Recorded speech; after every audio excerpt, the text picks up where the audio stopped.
Em abril de 2024, estreou no Prime Video a primeira temporada da série de Fallout, uma franquia que narra a história do mundo depois de uma grande guerra nuclear, que acabou com a maior parte da civilização e da população, mas uma pequena parte conseguiu se abrigar em bunkers nucleares feitos por uma mega corporação que realizava experimentos bizarros, enquanto uma outra parte sobreviveu na superfície, lidando com as consequências dessa guerra, como a radiação e criaturas mutantes. E a série foi um verdadeiro sucesso, se tornando a segunda série mais vista de toda a história do streaming, perdendo apenas para Anéis do Poder, que é Senhor dos Anéis, né? Esse sucesso todo reacendeu o interesse na franquia, conquistando novos fãs que nem sequer jogam videogame. Fez a Microsoft repensar seus projetos para dar uma atenção maior para Fallout e, o mais importante, nos garantiu uma segunda temporada que estreia agora em dezembro de 2025. Falando isso para você que quer relembrar algumas coisas da primeira temporada, ou talvez quer fazer a loucura de pular direto para a segunda, no vídeo de hoje eu vou trazer para vocês um resumo da história da primeira temporada, porque desse jeito, assim que terminar esse vídeo aqui, você vai estar preparado para pular direto para a segunda temporada. É meio óbvio, mas eu já vou avisando, esse vídeo aqui vai ter todos os spoilers possíveis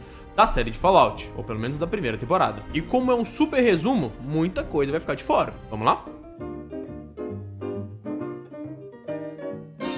Episódio número 1.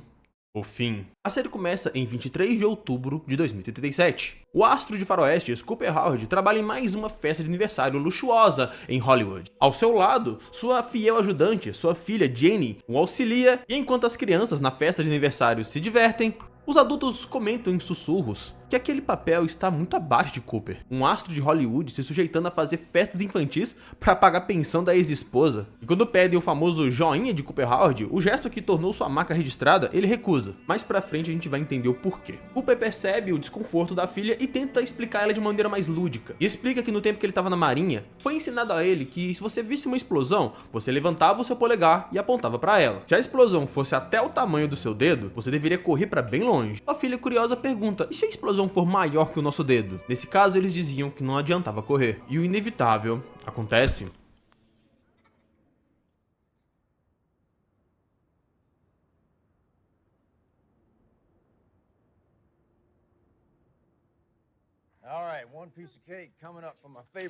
Um clarão corta o céu e a pequena Jenny aponta seu polegar para a explosão. Cooper Howard, de primeiro momento, acredita que não se passava de um incêndio, mas a bola de fumaça vai ficando cada vez maior e de repente se forma um cogumelo de fogo no céu. O reflexo de proteção paterna faz com que Cooper Howard salve sua filha no último segundo. Todos correm tentando se abrigar e se proteger. Cooper Howard monta em seu cavalo juntamente de sua filha e foge. 23 de outubro de 2077, o dia da Grande Guerra, que as bombas nucleares caíram por todo o planeta, devastando a superfície da Terra.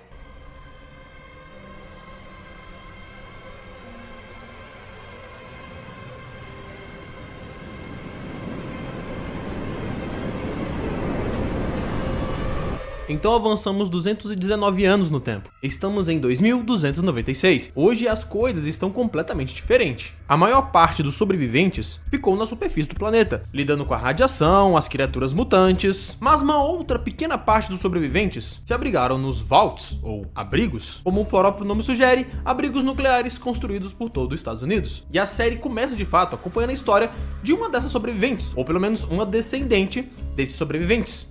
Lucy. Lucy é uma moradora do Vault de número 33, onde a vida seguiu protegida, tranquila, organizada, e Lucy McLean é um exemplo de moradora, otimista, prestativa e crente que tudo que ela faz no seu Vault é por um propósito muito maior, de um dia levar a civilização à superfície e reconstruir o mundo. E olha só, hoje é justamente o dia que Lucy poderá contribuir para sua comunidade, se casando com um morador do Vault 32. Explicando brevemente para vocês, o Vault 32 era conectado com o Vault 31 e Vault 33. Eram três vaults separados, mas eles tinham uma conexão entre eles. A ideia por trás disso é o seguinte: eles são isolados para que, caso aconteça uma catástrofe em um deles, essa catástrofe é facilmente controlada, sem se espalhar para os outros dois, ao mesmo tempo que a proximidade permite com que os outros dois vaults ajudem aquele que está em dificuldade. E Vault 31, 32 e 33 é basicamente a mesma coisa, uma meritocracia que os habitantes são doutrinados desde a infância a se esforçarem e fazerem a coisa certa pro bem da comunidade e da Vault-Tec. Na verdade não é exatamente isso, e o 31 é uma coisa bem diferente,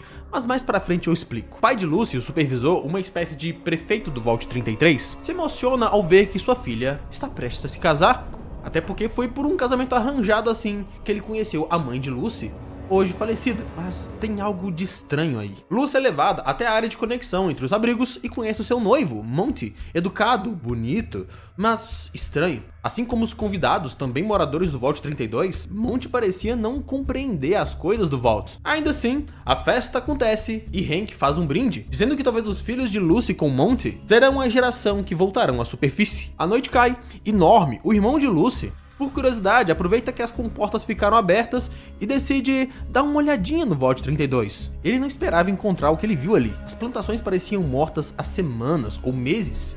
E quanto mais ele adentrava no Vault, mais estranho ficava, até que ele começa a ver corpos em estágio avançado de decomposição. Aquele Vault deveria estar abandonado há meses. Paralelamente a isso, no quarto de Lucy, depois de ter consumado o casamento, gritos ecoam por todo o abrigo. Lucy, desconfiada, decide testar Monty para radiação, e o alerta, ele tem níveis de radiação altíssimos, ou seja, ele é um invasor da superfície. Assim como todos os supostos moradores do Vault 32, todos invasores da superfície, que começam a atacar, roubar e matar todos que eles encontram pelo caminho. Lucy se livra de Monty depois de uma batalha mortal e anda pelos corredores do Vault armada apenas com uma arma de tranquilizantes, com o objetivo de encontrar e proteger seu irmão mais novo e seu pai. Ao ver seu irmão sendo atacado, Lucy corre em direção a Norm e o salva, mas Monty não havia morrido e tenta atacar Lucy, mas seu pai chega a tempo e o afoga em uma bacia de vinagre. No meio da confusão, ele se encontra com Lee Moldaver, a suposta supervisora do Vault 32. Na verdade, era líder daquele grupo de invasores. E depois de colocar vários explosivos na entrada e render vários habitantes, incluindo Hank McLean e sua filha, Lucy, Lee coloca nas mãos de Hank uma escolha impossível: sua filha ou seu povo. Hank não pensa duas vezes e salva sua filha, a trancando em uma sala blindada. Lee Moldaver ativa o temporizador das bombas e leva Hank McLean raptado. Enquanto isso, o resto dos moradores fogem desesperados para se proteger. Mas uma coisa chama atenção: Lee Moldaver, ao olhar nos olhos de Lucy McLean, diz que ela lembra sua mãe. Se passa algum tempo, o Vault 33 agora tem uma nova liderança e eles ainda estão lidando com os danos e as sequelas do ataque. Lucy McLean quer organizar um grupo e ir em busca de seu pai, mas os moradores do Vault lembram que a porta da superfície nunca foi aberta e votam contra essa expedição. Lucy não aceita que seu pai vai ser simplesmente raptado e largado pra lá, então, contrariando as ordens e recomendações das lideranças do Vault, ela parte sozinha em uma jornada para encontrar e resgatar seu pai. Segunda parte: Maximus. Na superfície devastada, nem todos sobrevivem por conta própria. Alguns acreditam em uma causa maior, e Maximus é um deles. Ele faz parte da Irmandade do Aço, uma organização militar e religiosa que tem como objetivo estudar, entender, coletar e proteger as tecnologias do pré-guerra, guardando elas em segurança para que um dia, quando o mundo estiver pronto, eles possam emergir e restaurar a civilização. Mas até lá eles só estudam e coletam. A Irmandade do Aço acolheu Maximus quando ele ainda era criança, após a sua cidade virar pó. Desde que foi salvo por um paladino da Irmandade do Aço, Maximus sonha com um dia que ele mesmo será consagrado e poderá usar uma armadura dos paladinos da Irmandade do Aço. Mas por enquanto Maximus é apenas um aspirante. Aspirantes são uma das classes mais baixas de toda a ordem, responsáveis por limpar latrinas, carregar peso, e no caso de Maximus, ele é humilhado e apanha de seus colegas constantemente. Mas Maximus tem pelo menos um amigo, chamado Dane. Mas essa amizade é levemente abalada quando vários cavaleiros chegam na base para uma nova missão e vão recrutar novos escudeiros, o próximo passo natural de um aspirante para um dia usar uma armadura. Mas enquanto Dane consegue a promoção para se tornar escudeiro do Cavaleiro Titus, Maximus fica para trás para limpar as latrinas. A inveja e a frustração o corroem, e então o pior acontece. Dane sofre uma mutilação terrível em seu pé. Alguém colocou uma lâmina de barbear em sua bota. Ao perceberem a inveja de Maximus, ele é automaticamente o suspeito número 1 e é arrastado para um interrogatório sozinho diante das autoridades e do próprio Cavaleiro Titus. O clérigo Quintus olha nos olhos de Maximus e vê algo raro: determinação. Maximus admite que estava com muita inveja, que era o maior sonho de toda sua vida, mas diz que isso jamais o faria trair seu amigo e principalmente a Ordem. Surpreendentemente, Quintus acredita em Maximus e lhe concede o lugar de Dane como escudeiro de Titus. E em um ritual quase religioso, Maximus jura sua lealdade ao seu cavaleiro Titus, à missão e principalmente à Ordem. Titus marca as costas de Maximus com ferro quente com um T de Titus. Maximus agora é oficialmente um escudeiro, e até mesmo os outros aspirantes que o atormentavam agora são obrigados a obedecê-lo, pois agora são seus subordinados e inferiores. E a Irmandade anuncia sua nova missão, uma caçada: Sig Wilsig, um fugitivo da Enclave carregando tecnologia valiosa demais para ficar em mãos erradas. Maximus sobe um Vertibird ao lado do implacável Capitão Titus, com destino às ruínas de Philly. Ele não é mais aquele garoto fraco. Agora, ele é um guerreiro, a mão direita de um cavaleiro consagrado da Irmandade do Aço. Agora a gente vai falar do terceiro protagonista dessa história, e o meu favorito, o Ghoul. Longe da Califórnia, algum pedaço esquecido do deserto, 3 caçadores de recompensa invadem a fortaleza de um tirano chamado Dom Pedro, mas ele não busca seus tesouros, mas uma lenda que foi enterrado vivo há muitos anos e que de alguma forma ainda vive. Ao se aproximarem de uma cova, os caçadores veem tubos e bolsas de soro emergindo da terra, um deles tremendo de medo. Finalmente percebe, a lenda que eles estão procurando é um Ghoul. Honshu, o líder da gangue, tenta tranquilizar seus homens, dizendo que não é qualquer Ghoul. Seu próprio país já lutou ao lado daquele Ghoul em trabalhos passados. Mas um de seus homens diz, e se ele for feral? Bem, eles vieram preparados, eles trouxeram uma galinha. Dizem que ghouls ferais não resistem e matam galinhas na hora. Ghouls são um tipo de mutantes muito específicos do universo de Fallout. São pessoas que ao serem expostas por grandes quantidades de radiação, ao invés de perderem suas vidas, elas sofrem uma mutação, elas se tornam imunes à radiação, assim como elas param de envelhecer e seus corpos se tornam muito mais resistentes. Em contrapartida, parte de seus tecidos moles apodrecem e geralmente as cartilagens se desfazem, como orelhas, nariz, e sempre existe a chance de um Ghoul se tornar feral, deles perderem a sanidade e se tornarem praticamente animais selvagens, se comportando puramente por instintos agressivos e hostis. Eles desenterram o caixão e o Ghoul emerge, a pele queimada, os olhos vazios de esperança, mas há algo ainda mais assustador nele, consciência e um terrível olhar vazio e frio. Ele pega o frango com carinho, o que apavora os caçadores mais do que qualquer ataque. Honshu diz que quer propor um acordo, coincidentemente o mesmo alvo da Irmandade. Alguém importante, carregando algo que vale uma fortuna. O Ghoul dá de ombros e diz, por que eu faria essa missão com vocês? Honshu diz que o alvo tá indo encontrar uma mulher chamada Moldaver, na Califórnia, e pergunta, não é de onde você vem? Eu digo, originalmente? O Ghoul muda completamente de humor, e é aí que percebemos, o Ghoul na verdade é Cooper Howard, o ator que aparece no começo do episódio mais de 200 anos atrás. Cooper Howard se sente incomodado com aquela pergunta, quem é esse homem que ele nunca viu na vida pra tocar no seu passado? E diz de maneira grosseira, e desde quando você tem alguma coisa a ver com o meu passado? Honshu não gostou nem um pouco da resposta ríspida e ameaça o enterrar de novo. Ameaçar um cowboy com mais de 200 anos de experiência não é uma ideia muito inteligente. Cooper Howard, assim como os personagens que ele interpretou no cinema, no teatro e na TV, quando ainda era vivo, acaba com todos eles em poucos segundos e parte determinado a encontrar Moldaver, como se ele tivesse assuntos inacabados para tratar com ela.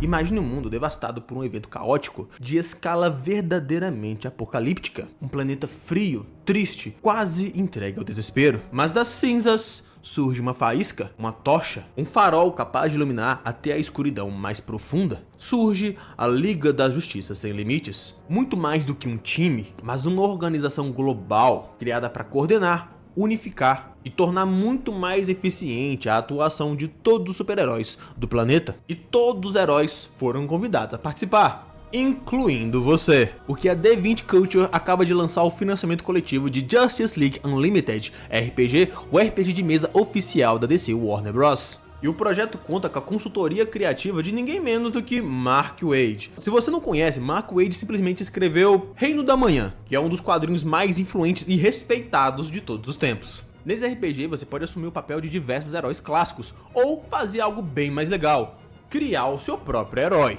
A criação de personagem funciona a partir de um sistema de pontos de ascensão, que dependendo do nível do seu personagem, você tem um orçamento para comprar poderes ou equipamentos. E por que participar de um financiamento coletivo? Porque assim você garante o jogo por um valor especial, além de recompensas exclusivas que talvez nunca serão disponibilizadas fora do financiamento coletivo, como por exemplo, esses dados customizados incríveis.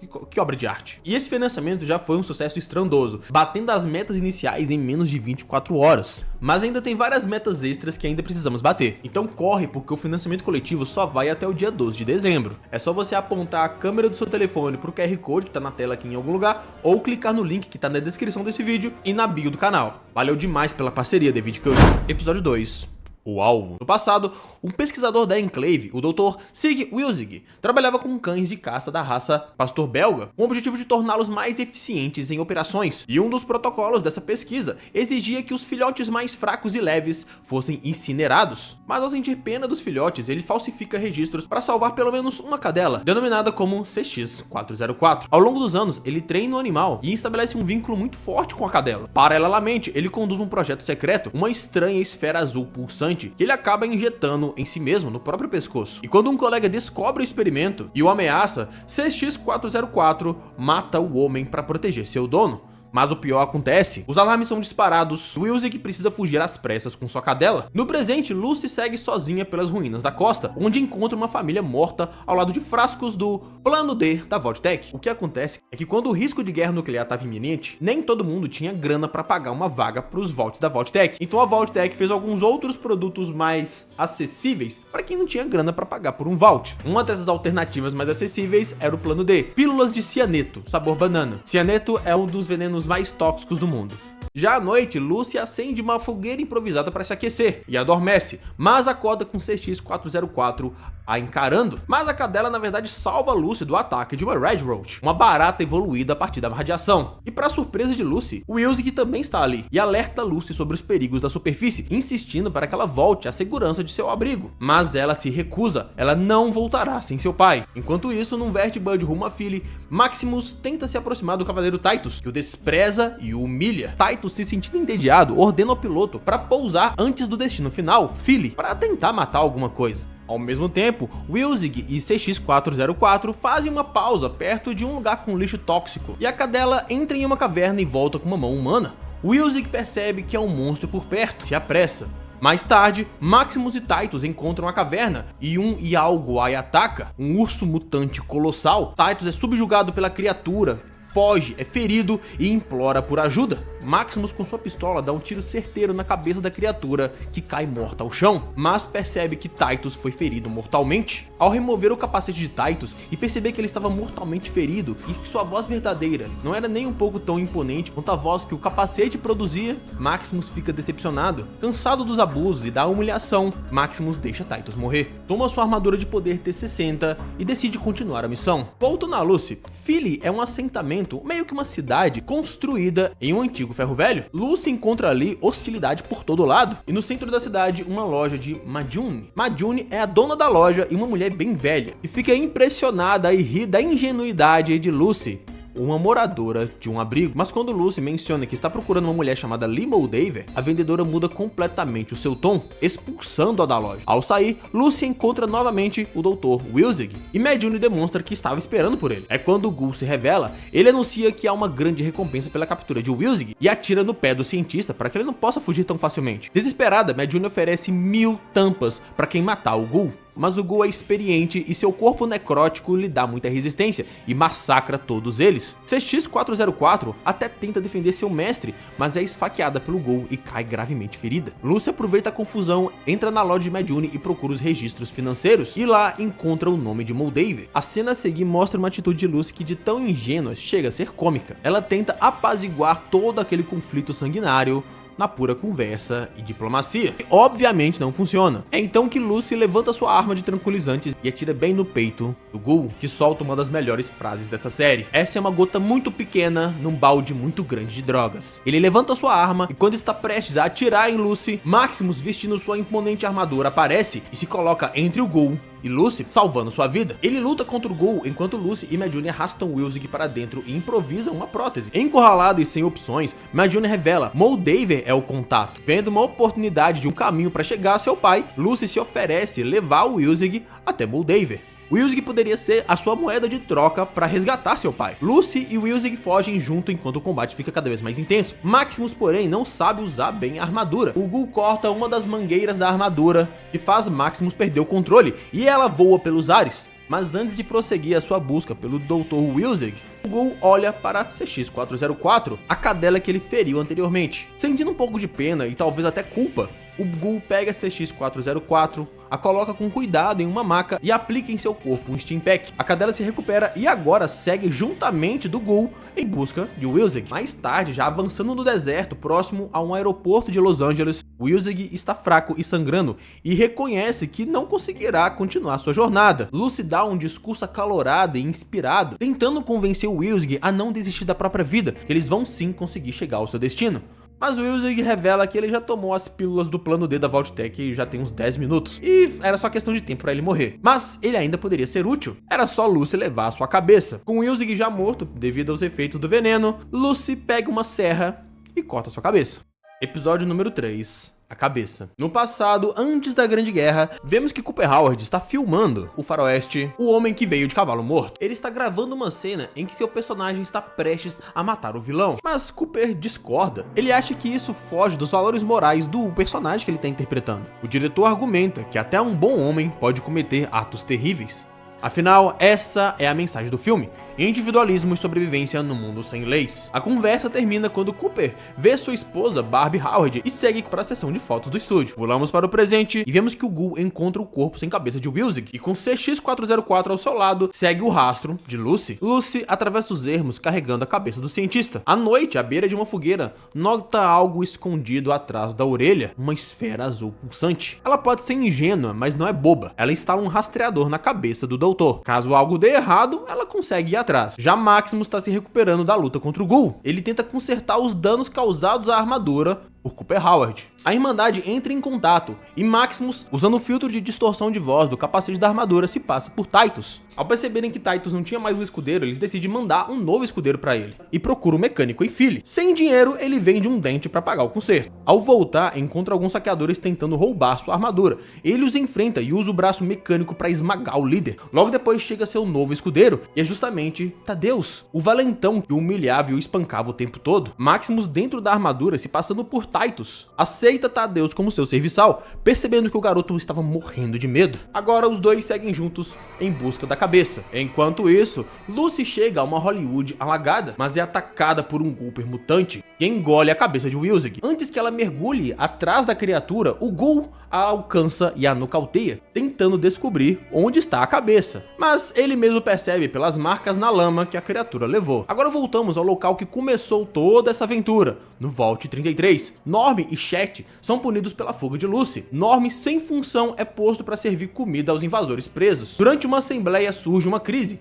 O chip de água do abrigo quebrou e o Vault tem no máximo 2 meses de recursos. Sob tensão, Norm começa a defender medidas mais radicais. Norm defende a ideia de simplesmente executar os invasores, que são perigosos demais, enquanto o resto da liderança acredita na possibilidade de reeducar os invasores. De volta à superfície, Maximus e Thaddeus rastreiam o Gooper. A criatura os ataca, mas Thaddeus acerta um tiro e o bicho cospe tudo que engoliu. CX-404 encontra a cabeça e a dupla comemora. Agora também sabem qual é o verdadeiro alvo. Ainda prisioneira do Ghoul, Lucy é usada como isca pelo Ghoul para atrair o Gooper. Ela sobrevive, mas destrói o estoque de drogas que mantinha as dores e vícios do Ghoul sob controle. Revoltado, ele a arrasta através do deserto, passando pelas ruínas do antigo California Crash Studios. Em um acesso de desprezo, ele atira na cabeça do Vault Boy em um outdoor. Por fim, um novo flashback. Cooper, agora vestido um macacão da Vault-Tec, participa de um ensaio fotográfico. Barbie o convenceu a ser o rosto, o garoto propaganda de uma corporação, da Vault-Tec. E é ali que, casualmente, nasce o famoso polegar pra cima do Vault Boy, modelado a partir do próprio Cooper Howard.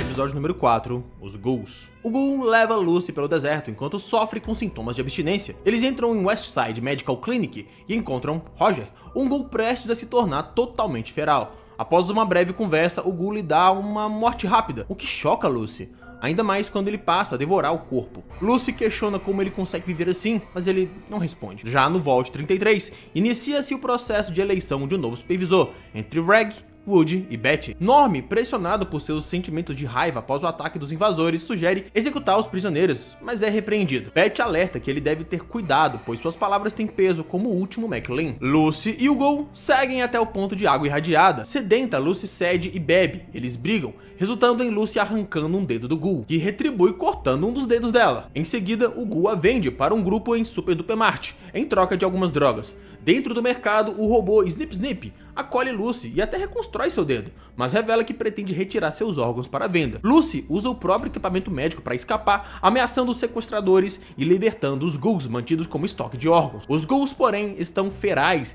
e atacam. Lucy mata sem querer a última sobrevivente consciente, Martha. Em paralelo, Norm e Chet investigam o misterioso Vault 32 e descobrem que os moradores estavam mortos há anos, vítimas de colapso psicológico e violência interna. No computador do supervisor, Norm encontra o registro da abertura da porta do Vault, identificando o Pip-Boy de sua própria mãe, Rose McLean. Do outro lado do deserto, Lucy decide não abandonar o Ghoul à própria degeneração e devolve suas drogas para evitar que ele se torne feral, aplicando sua regra de ouro contra ele: não tratar os outros de uma maneira que você não quer ser tratado. Depois que ela vai embora, ele se recupera e encontra uma cópia do antigo filme O Homem de Cavalo Morto, assistindo silenciosamente a sua vida passada.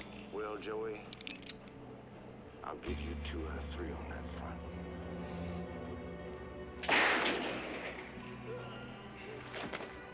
I hope you like the taste of lead, you common son of a bitch.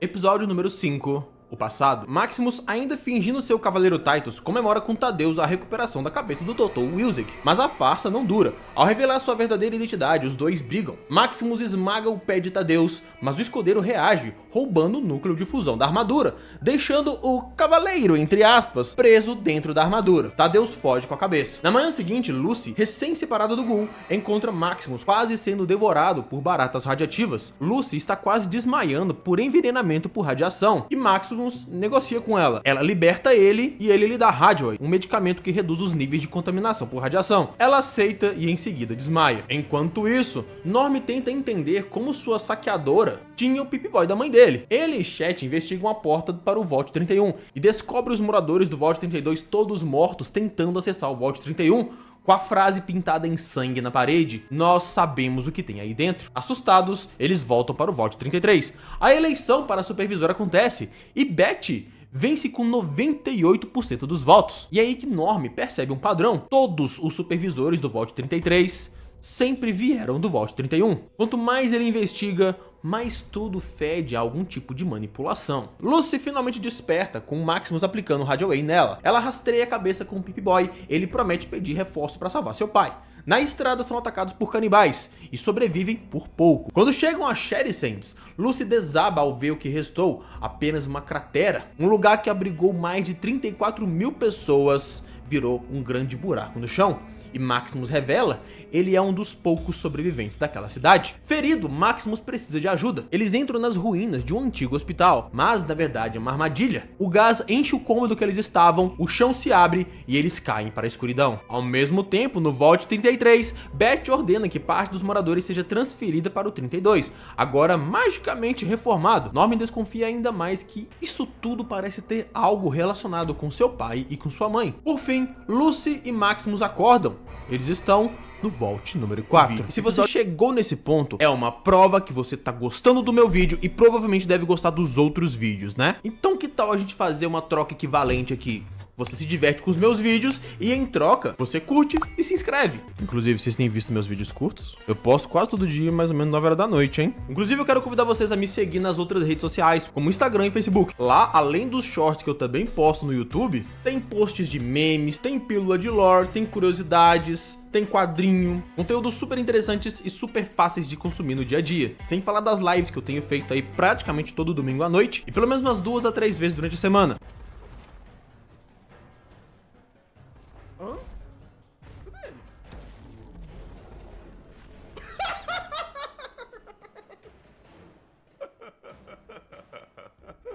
Agora, se você realmente quer ajudar o canal, aí você tem que se tornar um membro, porque a partir do valor de um pão de queijo, você ajuda diretamente no desenvolvimento e no mantimento do canal. E em troca, você recebe os benefícios bem legais que a maioria não tem. E por último, uma outra forma muito boa de ajudar o canal é toda vez que você for fazer uma compra na Amazon, você apontar a câmera do seu telefone no QR Code que tá na tela ou usar o meu link que tá na bio, porque dessa forma, você não vai pagar nada mais por isso, porém um pedacinho do valor, ao invés de ir pros cofres lá entupidos de dinheiro do Jeff Bezos, vai vir pra mim, pra me ajudar a manter o canal, comprar uma ou outra coisinha que o canal tá precisando. Então eu conto com vocês pra me ajudar a manter esse canal no ar. 4. Episódio número 6. A armadilha. No passado, Cooper Howard grava um comercial para a Vault Tech, vendendo a ideia dos Vaults, mostrando o Vault 4, apresentado como um paraíso científico onde famílias testam os limites da radiação em busca do próximo passo da humanidade. Mas nas conversas de bastidores, Cooper percebe o quanto a corporação se preocupa menos com a segurança e muito mais com o controle, e sua esposa, Barbie Howard, parece saber mais do que deixa transparecer. Durante uma festa em sua casa, Cooper se sente deslocado entre os executivos da Vault-Tec, conversas com colegas deixam claro, até o fim do mundo virou produto. E a sensação de que tudo está errado só cresce quando Barbie revela planos sobre um Vault especial que supervisiona todos os outros. No presente, o Ghoul desperta do transe de drogas no Super Duper Mart apenas para cair nas mãos do grupo que se auto-intitula The Government. Eles o acusam do massacre e tentam executá-lo, mas ele mata os captores e pega um cartaz de procurado de Moldaver, alguém que claramente ele já conheceu muito bem. Enquanto isso, Lucy e Maximus acordam no Vault 4 após serem capturados. Lá, tudo parece maravilhoso. A comida é farta, a tecnologia é impecável, os sorrisos são constantes. Buddy, o supervisor, os recebe com gentileza. Gentileza até demais. A única regra, ninguém desce ao nível 12. Maximus se encanta com o conforto do local. É o lugar que ele sempre sonhou viver. Já a Lucy sente algo profundamente errado. Ela percebe que muitos residentes têm mutações e que o Overseer Benjamin, com um único olho, se comporta de forma desconexa, quase infantil. Explorando, Lucy descobre a verdade chocante. Refugiados de Shet Sands vivem ali como parte de um culto dedicado a Moldaver, chamada de Mãe das Chamas. A tradição do povo da superfície é na verdade um ritual de adoração a ela. Convencida de que está presa em um experimento, Lucy ignora a proibição e invade o nível 12. Ali descobre um laboratório grotesco, mulheres grávidas em câmaras criogênicas e experimentos onde criaturas devoram suas próprias mães ao nascerem. Um pesadelo mantido sob o sorriso perfeito do Vault. Lucy tenta fugir, mas é capturada. Enquanto isso, Maximus está apenas sentado comendo pipoca, curtindo um telão com uma queda d'água, completamente alheio ao terror que o cerca. Episódio 7, o rádio. Ada e seu filho Tommy retornam ao trabalho e encontram o Ghoul sentado à mesa, comendo. Adam se desespera achando que ele devorou sua filha, mas Sandra surge viva. O Ghoul está ali por respostas. Falta um filho na carta que encontrou. Adam admite que Rufus, o primogênito, se juntou a Moldaver e que Tommy estava em contato com ele. Pressionado, Tommy revela o paradeiro de Moldaver, as ruínas do observatório Griffith. Mais uma vez, voltamos ao passado de Cooper, que está indo a uma reunião de Miss Williams, da senhorita Williams, que revela conhecer Barbie mais do que ele imagina. Ela diz que seu projeto de fusão a frio, capaz de gerar energia quase infinita e acabar com a guerra, foi tomado pela Vault-Tec engavetado. Ela pede ajuda a Cooper e lhe entrega um dispositivo para espionar a esposa, algo que o ator inicialmente recusa. Já no presente, Lucy desperta algemada no Vault 4. Bird e Benjamin mostram a verdade. O Vault foi entregue aos cientistas Hawthorne, que criaram aberrações híbridas entre humanos e animais resistentes à radiação, usando refugiados enganados como cobaias. Após o caos, os sobreviventes mutados passaram a tratar as mutações genéticas como algo bom, como algo positivo. Mas Lucy violou uma das regras fundamentais do abrigo número 4. Feriu um morador. Sua punição severa e terrível é o exílio. Porém, é um exílio em que é fornecido ao condenado todo tipo de recurso para facilitar a sua sobrevivência na superfície, como comida, água, roupas. Enquanto isso, Maximus, acreditando que Lucy será executada, causa um blackout no Vault número 4, veste sua armadura e parte ao resgate, só para descobrir que ela está sendo, na verdade, meio que libertada, né? Juntos, eles sobem a superfície, e assim eles seguem viagem para salvar o pai dela. Em outro ponto do deserto, Tadeus, com um ferimento gravíssimo, recebe um soro milagroso de um charlatão, que diz fazer crescer pé. A consumir o tal soro milagroso, o seu pé realmente regenera quase como mágica, como um milagre, mas vem com um preço bem complicado. Ele percebe que ele está se tornando um Ghoul. Ele foge para uma estação de rádio atrás de ajuda, mas cai em uma armadilha e se regenera diante de Maximus e Lucy. 3 Vertibirds surgem, a Irmandade está vindo. Maximus se separa de Lucy para enganá-los com uma cabeça falsa. Antes disso, os dois se beijam e prometem se reencontrar no Vault 33. Norm, no Vault 33, segue investigando. Mais pessoas são transferidas para ocupar o Vault 32. E Steph vira supervisora lá. Enquanto todos se despedem, Norm invade o terminal da supervisora Beth. Ele descobre que a missão falhou e recebe ordem para que Beth retorne ao Vault 31. Norm aproveita a distração e passa para o Vault 31 também. O lugar está deserto, mas um barulho mecânico o guia até uma revelação chocante, algo que ele nunca deveria ter visto. E chegamos ao 8º e último episódio, chamado de O Começo. Maximus é capturado pela Irmandade do Aço, na estação de rádio KPSS e levado para Philly, agora ocupada pela organização. Mas quando descobre que a cabeça que ele trouxe não contém o artefato que eles estavam procurando, Maximus é condenado à morte. Era a segunda vez que um companheiro da Irmandade perecia ao seu lado, mas seu amigo Danny confessa quem colocou a lâmina na bota de Dane foi ele mesmo e implora para que o ancião poupe a vida de Maximus. Para sobreviver, Maximus concorda em liderar a Irmandade até o artefato. Em segredo, o clérigo Quintus admite que quer usar essa tecnologia para reformar a Irmandade e tenta recrutar Maximus como um aliado. Enquanto isso, Lucy chega ao Observatório Griffith com a cabeça verdadeira de Wilzig. O local está cheio de civis da NCR, incluindo o Ghoul que ela libertou. No centro do observatório, ela encontra Moldaver e seu pai, Hank. Preso em uma gaiola, Moldaver extrai o artefato e revela a verdade. Hank não é um morador do Vault. Ele é um executivo da Vault-Tec, congelado antes da Grande Guerra, no Vault 31, para que junto de outros membros do alto escalão da Vault-Tec, esperando o momento certo para controlar a população do Vault 32 e 33, que eram manipulados desde a infância a acreditar que o Vault 31 tinha condições melhores de moradia, de educação, e produziam pessoas naturalmente mais aptas à liderança. Por isso que em praticamente todas as votações para supervisor, antigos moradores do Vault 31 sempre venciam. Mas na verdade era tudo fruto de manipulação. Lucy descobre ainda que sua mãe, Rose, fugiu com ela enorme para a superfície, onde encontraram e se estabeleceram em Sherry Sands. E que Hank, ao descobrir isso, trouxe seus filhos de volta para o Vault 33 e explodiu uma bomba nuclear na cidade para esconder a verdade. Mas Rose sobreviveu, porém a exposição à radiação proveniente da explosão nuclear a transformou em uma Ghoul feral. Ao mesmo tempo, Norman vasculha o Vault 31 e descobre outros executivos congelados, inclusive provas das mentiras que moldaram toda a vida deles. A Irmandade ataca o observatório em força total.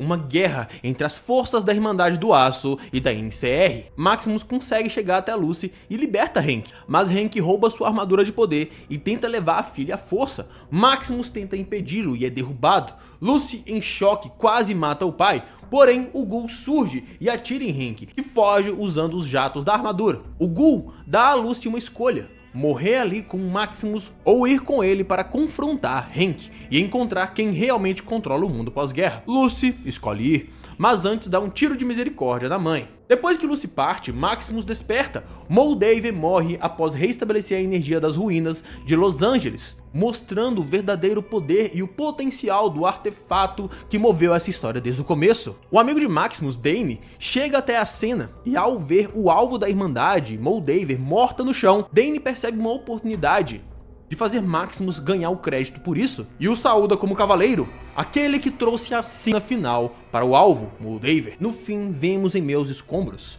Hopper Howard, juntamente com seu cachorro agora, Dogmeat, caminhando junto de Lucy em direção a New Vegas, lugar onde se passará boa parte da segunda temporada. E aí pessoal, deu pra entender a história da primeira temporada?